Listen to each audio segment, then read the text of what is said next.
జాతీయ గ్రామీణ ఉపాధి హామీ పథకం కూలీలకు భద్రత కరువైందని సిపిఐ జిల్లా కార్యవర్గ సభ్యులు వీరశేఖర్, సిపిఐ ఏరియా కార్యదర్శి పిడుగు మస్తాన్, సిపిఐ మండల కార్యదర్శి రవికుమార్ వారి బృందం ఉపాధి కూలీలు చేస్తున్న పనులను పరిశీలన చేయడం జరిగింది. ఈ సందర్భంగా పోరుమామిళ్ల సిపిఐ మండలం బృందం పోరుమామిళ్ల రంగసముద్రం పంచాయతీలో చేస్తున్న ఉపాధి హామీ పథకం పేరు మార్చి నిధుల కోతలతో పథకాన్ని నిర్వీర్యం చేయాలని చూస్తున్న మోడీ ప్రభుత్వం ఉపాధి కూలీలకు మౌలిక సదుపాయాలను కల్పించాలని కోరారు. ఉపాధి హామీ కూలీలకు మౌలిక సదుపాయాలు కల్పించకుండా పేరు మార్చి నిధులు తగ్గించి నిర్వీర్యం చేయాలని చూస్తున్న కేంద్ర ప్రభుత్వ కుట్రలకు వ్యతిరేకంగా పోరాటాలకు సిద్ధం కావాలని కూలీలతో మాట్లాడి వారి సమస్యలు, ఎదురవుతున్న ఇబ్బందులను తెలుసుకున్నారు. పనులు జరుగుతున్న ప్రదేశాల్లో కనీస సౌకర్యాలు లేక కూలీలు తీవ్ర ఇబ్బందులు పడుతున్నారు. మండుతున్న ఎండలో గంటల తరబడి పనిచేస్తున్న మహిళలు, వృద్ధులు, దినసరి కూలీలకు తాగునీరు, నీడ సదుపాయం, మజ్జిగ ప్యాకెట్లు, ప్రథమ చికిత్స కిట్లు, విశ్రాంతి కేంద్రాలు వంటి వసతులు తప్పనిసరిగా కల్పించాలని డిమాండ్ చేశారు. పని ప్రదేశంలో వైద్య సిబ్బందితో పర్యవేక్షణ నిర్వహించాలని కోరారు. బయటకు వచ్చినాయి, అయినప్పటికీ కూడా అధికారులు చలనం లేనటువంటి పరిస్థితి.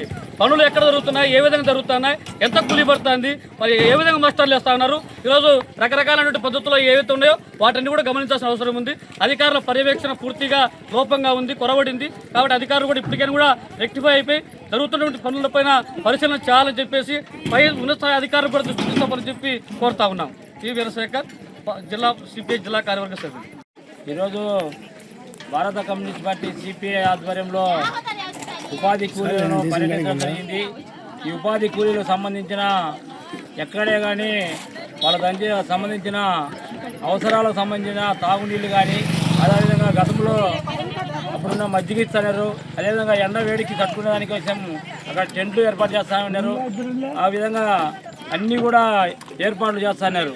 అదేవిధంగా ఇప్పుడు రాష్ట్ర ప్రభుత్వం అంటే కేంద్ర ప్రభుత్వం రెండు కూడా కుమ్మకై బీబీ రామ్జీ అనే పథకాన్ని తీసుకొచ్చి మహాత్మా గాంధీ పేరునే పూర్తిగా నిర్వహణ చేసినారు.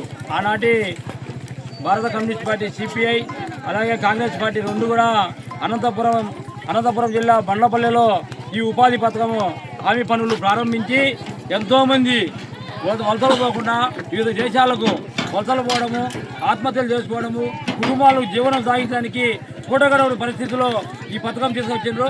ఈ పథకం అంతా కూడా పేదలకు దక్కాల్సిన పథకం కాబట్టి ఏ ఒక్కరు కూడా పేదలకు సంబంధించిన విషయంలో కాబట్టి అన్ని వాళ్ళ వసతులు కల్పించాలి. 250 రోజులు పని కల్పించాలి.